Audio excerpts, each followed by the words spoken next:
Pasión de nuestro Señor Jesucristo según San Lucas. Llegó el día de los ázimos en el que se debía inmolar la víctima pascual.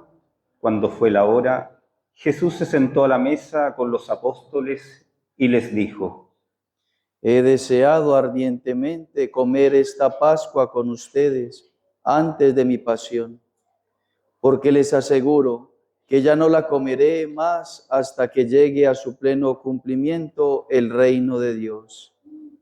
Y tomando una copa, dio gracias y dijo: Tomen y compártanla entre ustedes, porque les aseguro que desde ahora no beberé más del fruto de la vid hasta que llegue el reino de Dios.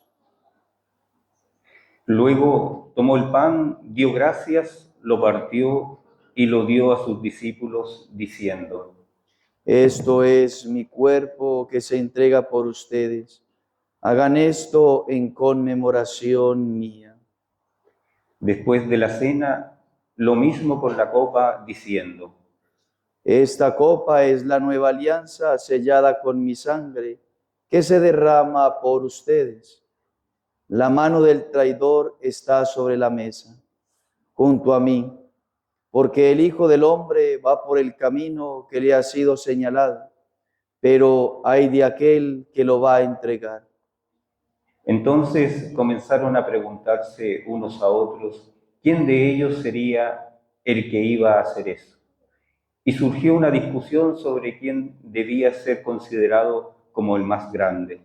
Jesús les dijo: Los reyes de las naciones dominan sobre ellas, y los que ejercen el poder sobre el pueblo se hacen llamar bienhechores.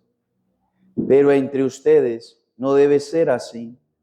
Al contrario, el que es más grande, que se comporte como el menor, y el que gobierna como un servidor.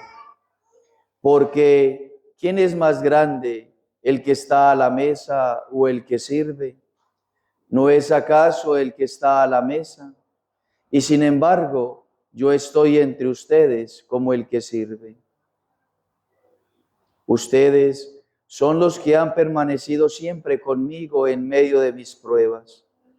Por eso yo les confiero la realeza, como mi Padre me la confirió a mí.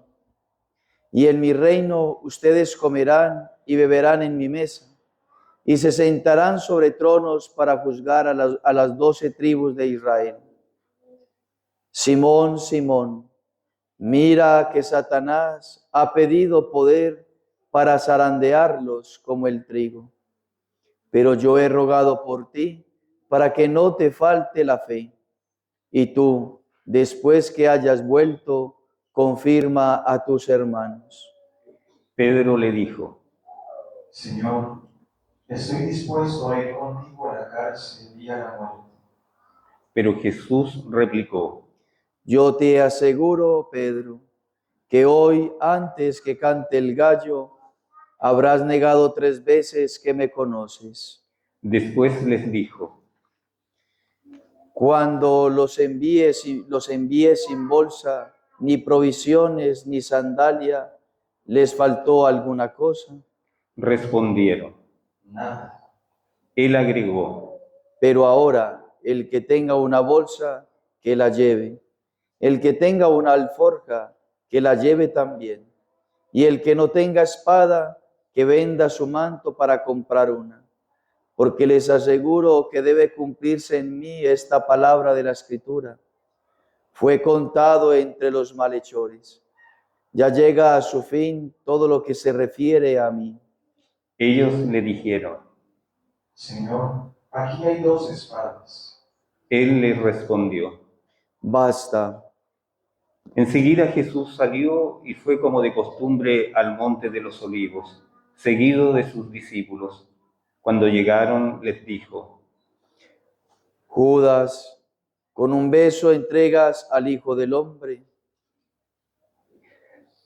Después se alejó de ellos, más o menos a la distancia de un tiro de piedra, y puesto de rodillas, oraba.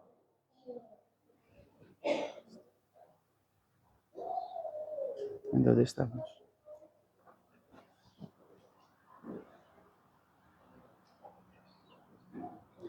Padre, si quieres, aleja de mí este cáliz, pero que no se haga mi voluntad sino la tuya. Entonces se le apareció un ángel del cielo que lo reconfortaba. En medio de la angustia, él oraba más intensamente y su sudor era como gotas de sangre que corrían hasta el suelo.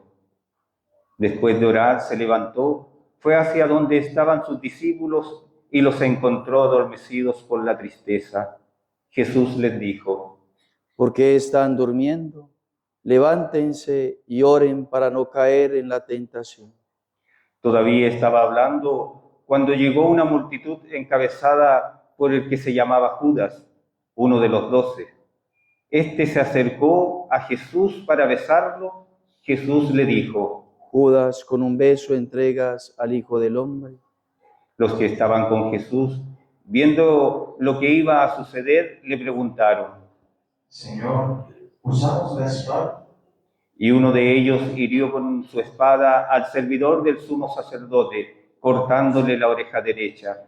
Pero Jesús dijo, Dejen, ya está. y tocándole la oreja lo sanó.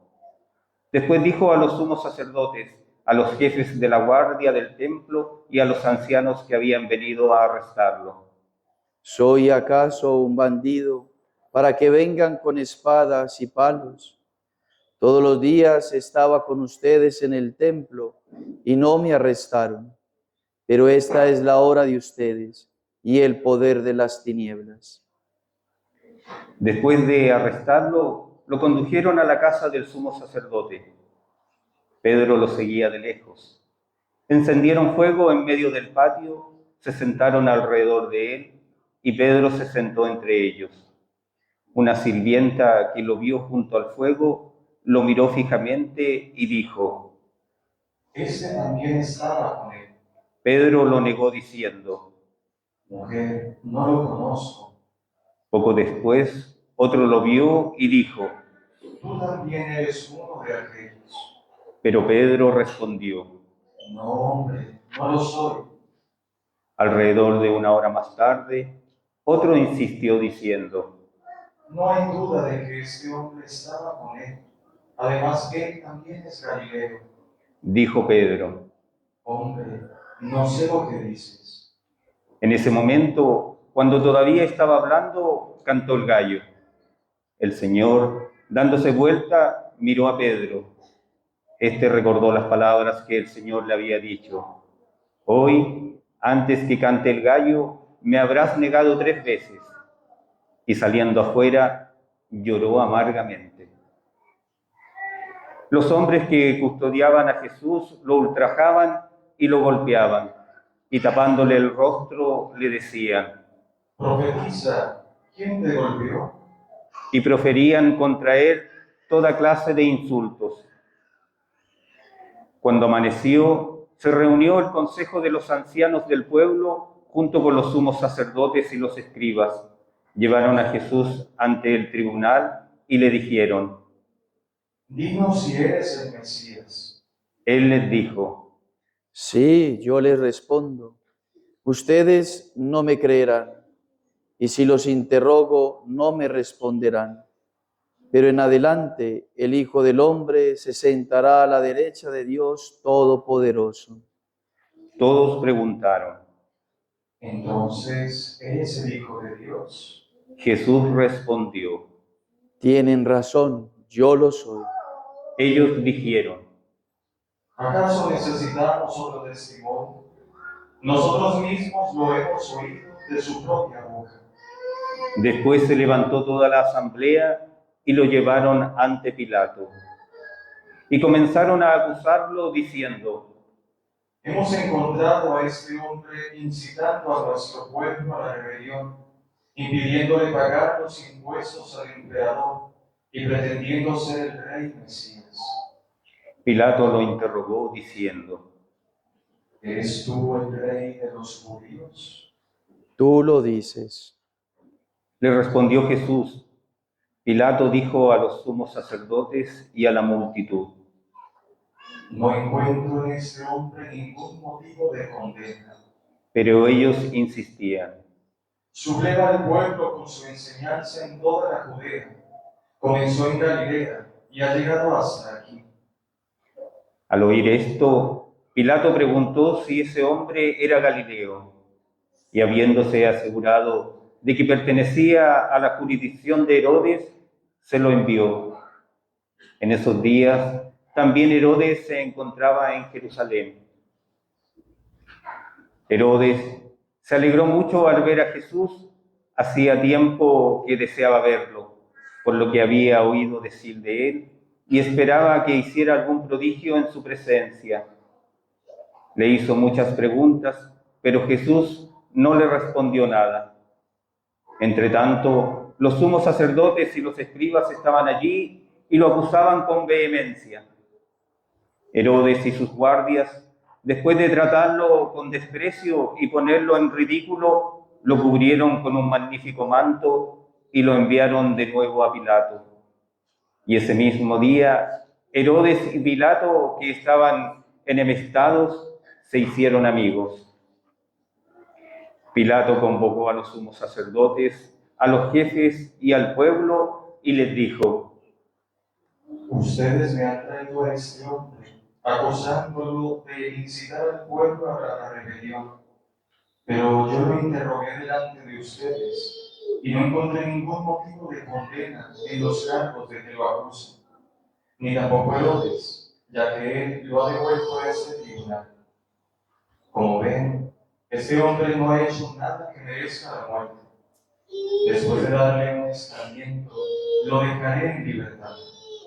Pero la multitud comenzó a gritar: Que muera este hombre, suéltanos a Barrabás. a Barrabás lo habían encarcelado por una sedición que tuvo lugar en la ciudad y por homicidio. Pilato volvió a dirigirles la palabra con la intención de poner en libertad a Jesús, pero ellos seguían gritando. Crucifícalo, crucifícalo. Por tercera vez les dijo: ¿Qué mal ha hecho este hombre? No encuentro en él nada que merezca la muerte.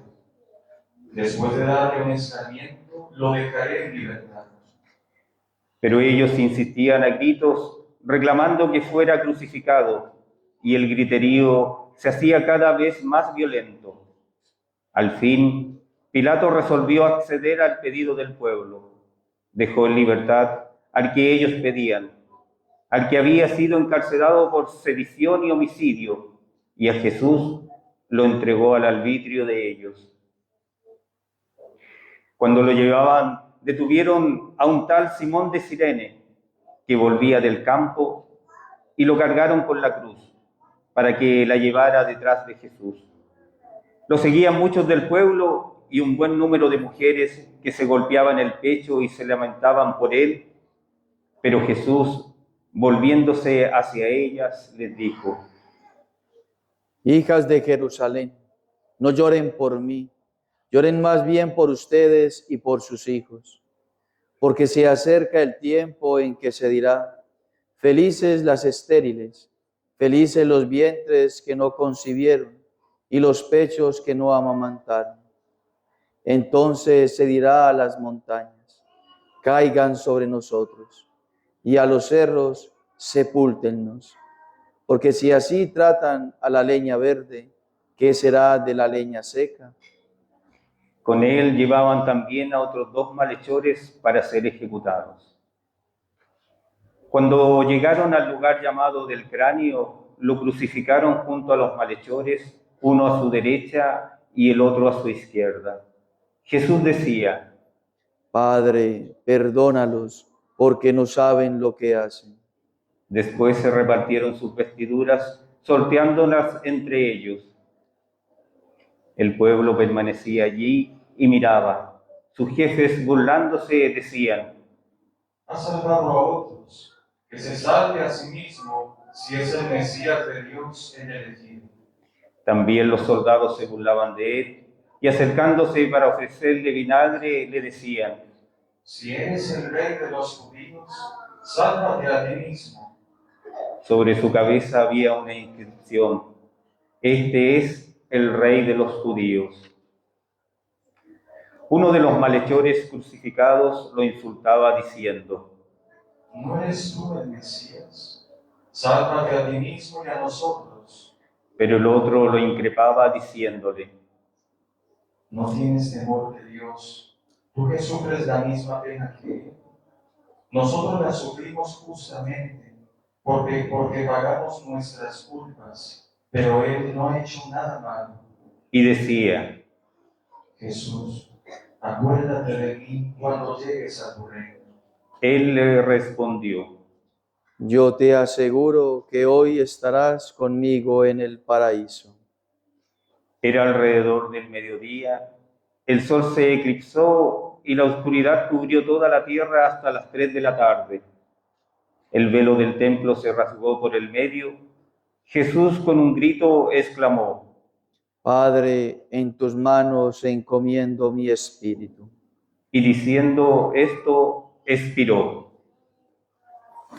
Nos ponemos de rodillas.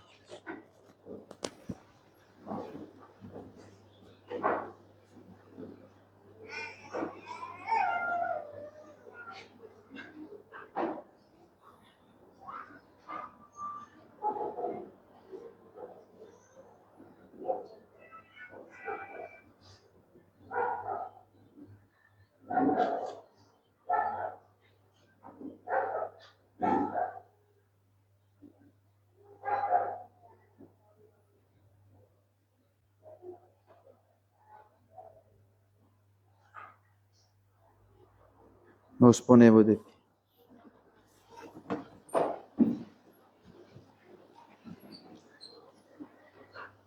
Cuando el centurión vio lo que había pasado, alabó a Dios, exclamando: Realmente este hombre era un justo. y la multitud que se había reunido para contemplar el espectáculo, al ver lo sucedido, regresaba golpeándose el pecho. Todos sus amigos y las mujeres que lo habían acompañado desde Galilea permanecían a distancia contemplando lo sucedido.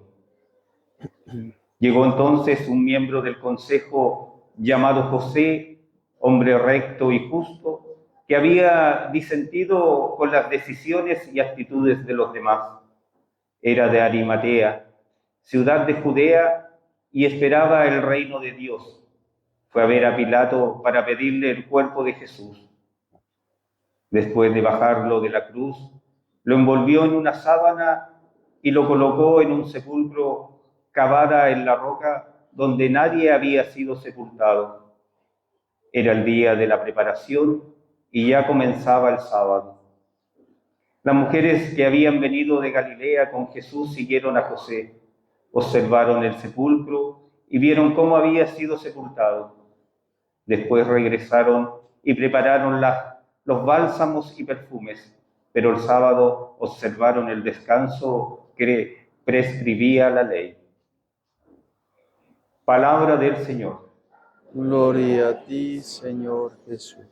Por nosotros se sometió incluso la muerte, y una muerte en cruz.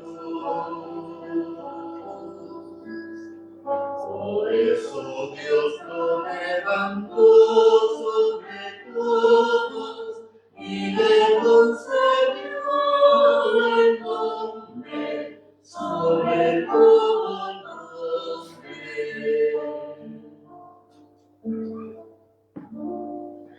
Ave María Purísima.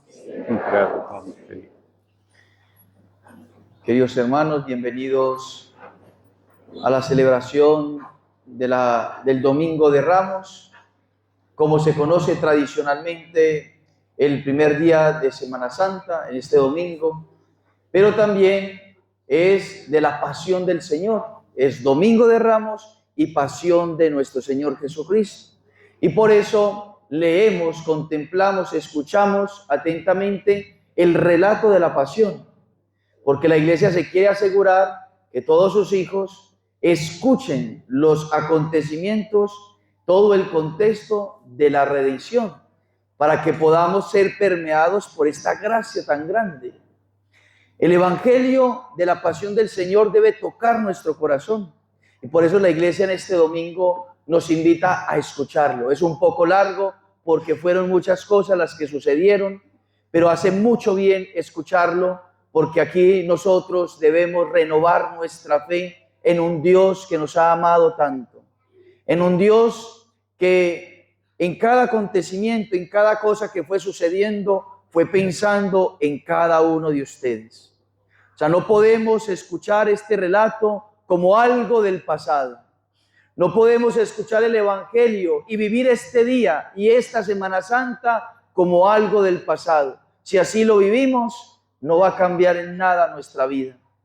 Pero si vivimos con fe sobrenatural este día y la Semana Santa, entonces debemos de decir, tenía que tener el corazón de Jesús un amor muy grande para haber soportado tantos ultrajes, tantas ofensas, tanto dolor, tanto sufrimiento por mí.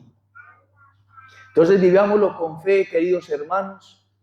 La Iglesia, en su sabiduría, ha podido desarrollar esta Semana Santa, la Semana Santa.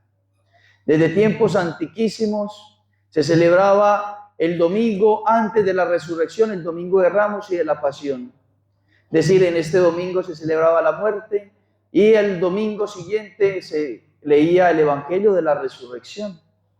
Pero en el transcurso del tiempo se empezó a celebrar naturalmente e inspirado por Dios, por el Espíritu Santo, el deseo de poder celebrar cada cosa que el Señor vivió previo a su donación y a su entrega en la cruz. Y empezó entonces el Jueves Santo a celebrarse la última cena, el banquete eucarístico, el sacrificio de la misa que el Señor realizó con los apóstoles.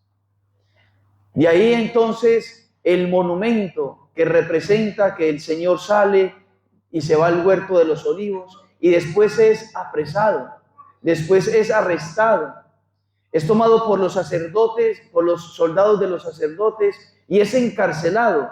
Y entonces nosotros acompañamos a Jesús en el monumento, representando que el Señor estuvo arrestado, estuvo privado de lo que más amaba en su vida, que era su Madre Santísima. Después el Viernes Santo celebraremos y celebró el Señor esa donación, la crucifixión, el Vía Crucis, todos los acontecimientos, su muerte, su sepultura, y ya al sábado, pues la vigilia pascual, que entonces nosotros nos reunimos para celebrar la resurrección del Señor. Y eso se fue celebrando, y entonces la iglesia fue como tal uniendo cada acto litúrgico para que tuviese una dinámica coherente, para que tuviese como tal la sabiduría misma y que pudiese tocar nuestro corazón. O sea, la iglesia se ha dedicado precisamente a darnos con símbolos y signos aquello que Cristo vivió en su pasión, para que fuésemos tocados en el corazón, para que usted y yo hoy podamos decir, tanto me amó Cristo, que yo debo de amarle como Él me amó, tanto Él hizo por mí, que yo ahora tengo que cambiar todo lo que tengo que cambiar por amor a Él. Este día tiene que tocar de tal manera mi corazón que yo tengo que salir con el propósito firme de morir con Cristo. Esa es la liturgia de hoy y lo vamos a ver rápidamente. Digamos primero que todo que estamos ante el día en que el Señor entró triunfante en Jerusalén, alabado, coronado como rey en los corazones de aquellas personas y por eso lo alababan, lo ensalzaban, le gritaban Hosana al Hijo de David. Lo proclamaron como el Mesías, lo reconocieron como el Mesías, lo alabaron. Era un pueblo que estaba eufórico, salido de sus emociones, proclamando a Cristo que era rey. Pero ese mismo pueblo que le proclamó como rey, unos 3 días más adelante, le proclamará crucifícalo, crucifícalo, crucifícalo. Un pueblo que cambia en sus emociones como del día a la noche. Pero Cristo, que recibió, porque era verdad, Él era el Rey, Él era el Mesías. Pero Él sabía que esos ramos que danzaban al unísono con el viento o con el movimiento de los brazos del pueblo, Él sabía que esos ramos representaban su reinado. El ramo representa el reinado. Por eso lo movemos. El pueblo de Israel lo movió diciendo, Él es el Rey. Pero Cristo tiene una manera distinta de reinar, de gobernar. ¿Y a través de qué quiso reinar? A través de la cruz. De tal manera que el ramo que ustedes tienen en la mano y que algunos abrazan, y con razón tienen que abrazarlo, y con fuerza lo tienen que abrazar, porque ese ramo representa la cruz de Cristo. El ramo no es para la buena suerte. El ramo no es para tener buenas vibras en la casa. El ramo no es para alejar la enfermedad de la casa. El ramo no es para conseguir trabajo. El ramo no es para supersticiones. El ramo no es para que a mi vecino le vaya bien y por eso se lo compré y se lo voy a llevar. El ramo no significa una felicidad temporal. Una persona que viene a comprar el ramo para estas cosas está buscando la felicidad temporal. Está buscando el bienestar de este mundo. Está evadiendo el dolor. Está evadiendo el sufrimiento. Está evadiendo la cruz de Cristo. Hay que tener con certeza, claridad, qué significa el ramo. El ramo que se balanceaba de un lado al otro significa que Cristo va directo al Calvario, va directo a la cruz. Y el evangelista San Lucas nos lo expresa, nos lo dice. Cuando él toma la determinación de ir a Jerusalén, frunció el ceño, es decir, puso la cara dura, porque con lo que se iba a encontrar era duro. No eran las alabanzas del pueblo, era la crucifixión. Y él, que no se deja llevar por sus emociones, él que no se deja llevar por sus sentimientos, él va determinado a morir por ti. Mientras tú miras el ramo, debes mirar la cruz. Pero mientras Cristo mira el ramo que se balancea, significa la muerte por ti. Él muere por ti. Él da su vida por ti. Él te quiere rescatar del pecado, porque la única manera que Él quiere gobernar o puede gobernar es a través de que usted esté en gracia. Él no tiene otra manera, no tiene otra finalidad de morir, sino rescatarte del pecado. El pecado existe, el pecado nos condena, el pecado nos aparta de Dios, el pecado nos aparta de la felicidad eterna, nos excluye de la salvación eterna, y por eso Él frunce el ceño, determinado, con decisión, con un amor gigante por mí, y va y muere en la cruz. Va y muere en la cruz. Y por eso la Iglesia, en su sabiduría, ¿cuál es el signo de los mártires? La palma del martirio. A los mártires se les representa con la palma. Ahí está San Expedito tapadito, pero se tiene una palma que representa que él murió por Cristo. Él prefirió morir antes que pecar. Un mártir es una persona que elige a Dios y prefiere morir a este mundo. Cristo prefirió morir a este mundo, a entregarse a los verdugos para morir por nosotros y darnos la vida eterna. Y así cada cristiano debe vivir su cristianismo, su espiritualidad, debe vivir su fe en la sobrenaturalidad. Entonces estamos en el Domingo de Ramos, en el que el Señor se determinó a ir a morir a Jerusalén. La pregunta es, ¿usted está dispuesto a abrazar esa cruz? ¿Estamos dispuestos a abrazar el dolor, a abrazar el sufrimiento, a abrazar la enfermedad, a abrazar el dolor que me produce renunciar a ese pecado mortal del adulterio, de la fornicación, de la pornografía, del aborto, de la anticoncepción? Estoy dispuesto a abrazar el dolor que me produce renunciar al pecado, porque de lo contrario saldremos de aquí y entonces, como el pueblo de entonces, a la más mínima prueba estaremos diciéndole: crucifícalo, crucifícalo. Hoy el Señor nos hace la invitación a que tengamos sus mismos sentimientos, que podamos tener sus sentimientos, que podamos vivir lo que Él vivió, que nos dejemos lavar por su sangre, que nos dejemos lavar por su amor, que nos dejemos lavar por su cariño, por su ternura. Él ya sufrió lo que nosotros teníamos que sufrir. Lo único que nos pide es que nosotros podamos ser fieles, fieles, fieles a su palabra, fieles a su bondad. Nosotros le llamamos a Cristo el obediente, el Cristo obediente. Y así lo llama Isaías, o nos lo expresa, porque el libro de Isaías, la primera lectura que leímos, nos dice, hablando del justo, que esto se aplica perfectamente como tal a Cristo, nos dice Isaías: Él, el Padre, despierta mi oído para que yo escuche como un discípulo. Cristo es el discípulo del Padre, y todo lo que hacía, lo hacía porque el Padre se lo decía. Y entonces Él viene a hacer la voluntad de Dios. Él entra a Jerusalén para hacer la voluntad de Dios. Su gloria es hacer la voluntad de Dios, es obedecerle al Padre.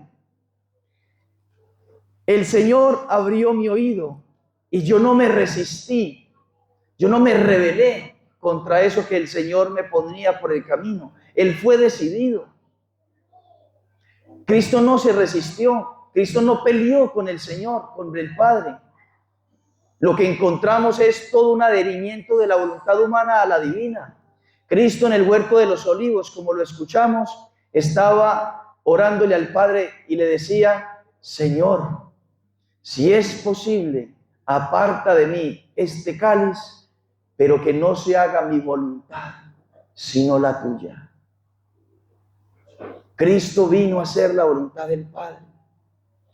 Y decía la oración colecta de que Cristo es nuestro modelo. ¿Y en qué es nuestro modelo? En la obediencia al Padre y en la humildad y la sumisión al Padre.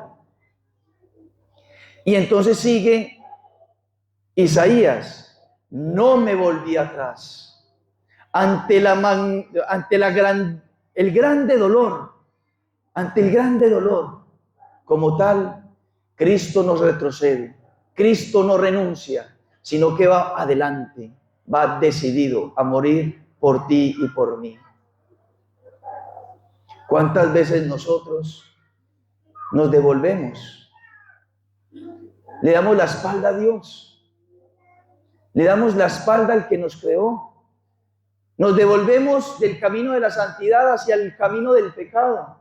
Cristo nos muestra como ejemplo hoy que no nos debemos devolver, porque nuestra gloria es el cielo, nuestra felicidad está en el cielo. Ya lo dice la carta a los Romanos, que el Señor se glorió en el sufrimiento, se glorió en el sufrimiento, porque ahí nos rescató a cada uno de nosotros. Y si nosotros contemplamos el Salmo que esperamos todos los domingos de Ramos, escuchar este Salmo maravilloso, es un Salmo que nos expresa la persecución a Cristo, pero nos expresa también la confianza en el Padre. Mire cómo reza Jesús: pero tú, Señor, no te quedes lejos. Tú que eres mi fuerza. Mire que no se revela, no se devuelve, sino que Cristo confía en el Padre. Tú que eres mi fuerza, ven pronto a socorrerme. Yo anunciaré tu nombre a mis hermanos. Te alabaré en medio de la asamblea. Alábenlo los que temen al Señor. Glorifíquenlo descendientes de Jacob. Teman los descendientes de Israel. Y entonces San Pablo en la carta a los Filipenses nos va a decir esa sumisión, esa obediencia de Cristo.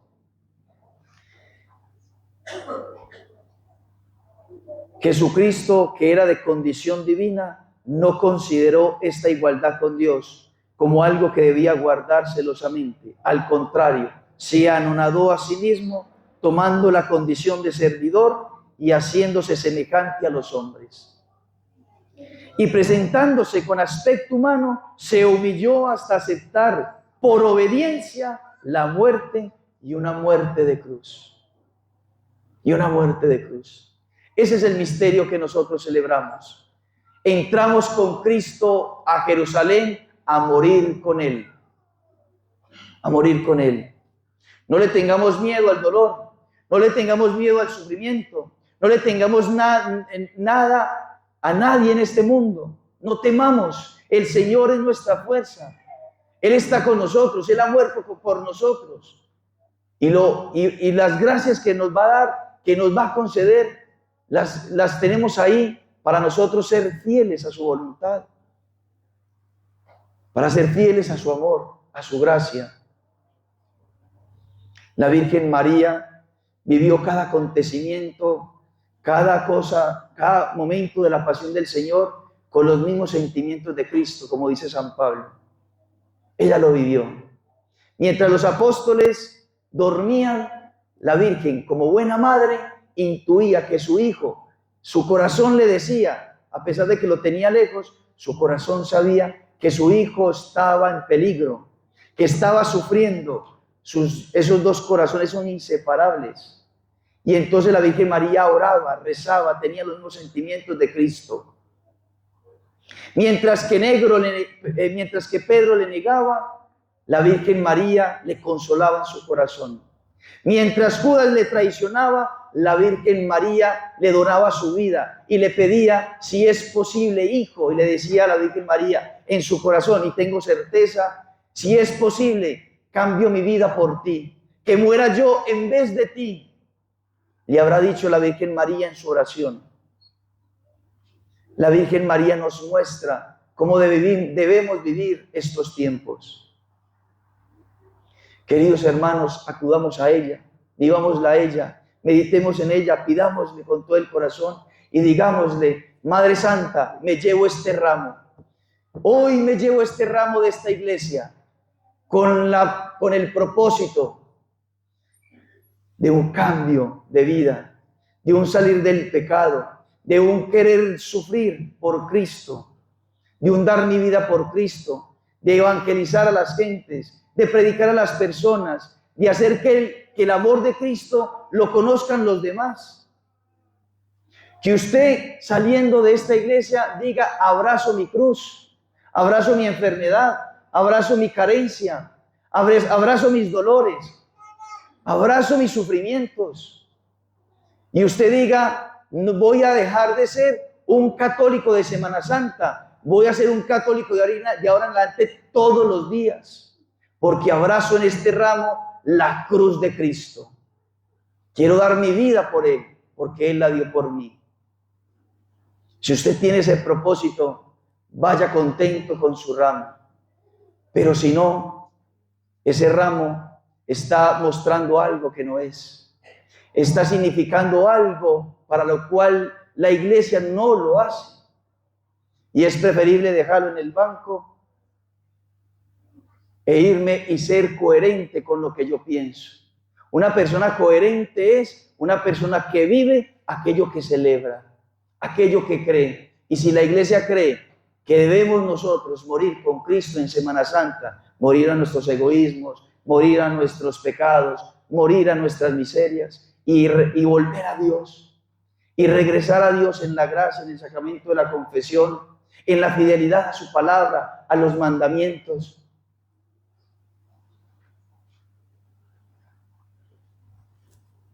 Hay que ser coherentes.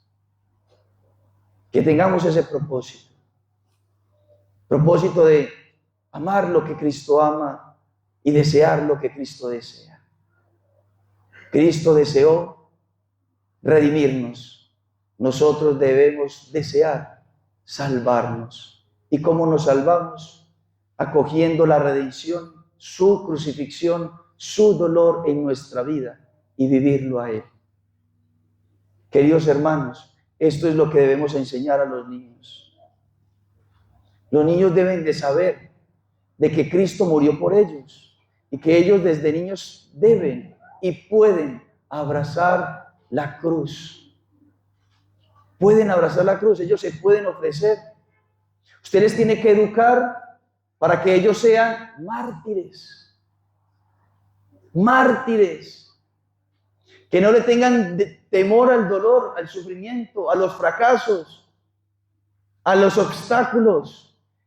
Eso es una oportunidad para morir a uno a sí mismo y poder hacer la voluntad de Dios y morir con Cristo para resucitar con Cristo. Cristo nos amó, queridos hermanos, en la cruz. Y entonces nosotros vayamos desde hoy a morir con Él.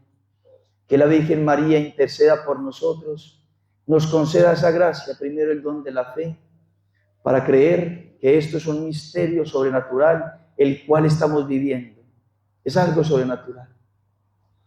Pero también que nos dé el don de la humildad para poder abrazar cada cruz, cada cruz. No lo entendemos, no entendemos cada sufrimiento. ¿Por qué nos pasa a nosotros? Pero que en la humildad sepamos que Cristo, si lo permite, Él sabe por qué, y entonces nosotros humildemente lo aceptamos y nos ofrecemos. Y por último, queridos hermanos, el santo sacrificio de la Eucaristía actualiza la donación de Cristo y vamos a comulgar a Cristo. Vamos a comulgar a Cristo que se donó con su cuerpo y su sangre. Para comulgar a Cristo es necesario estar confesados. Si yo he faltado a misa los domingos, si yo no me he confesado en mucho tiempo, yo no puedo comulgar. No podemos volver a actualizar la muerte y el asesinato de Cristo de una manera sangrienta en nuestro corazón, en nuestra alma, comulgando en pecado mortal. Si queremos comulgar, confesémonos primero. Entremos primero en gracia, en la pureza del alma, a través del sacramento de la confesión. Y ahí sí, preparados, venimos y abrazamos a Cristo, abrazamos al Redentor, a Dios mismo que viene a nosotros y le decimos: Señor, quiero estar contigo, te quiero amar, no te quiero dejar, quiero vivir contigo para siempre, quiero luchar para salvar mi alma como tú lo hiciste. Que así sea. Amén.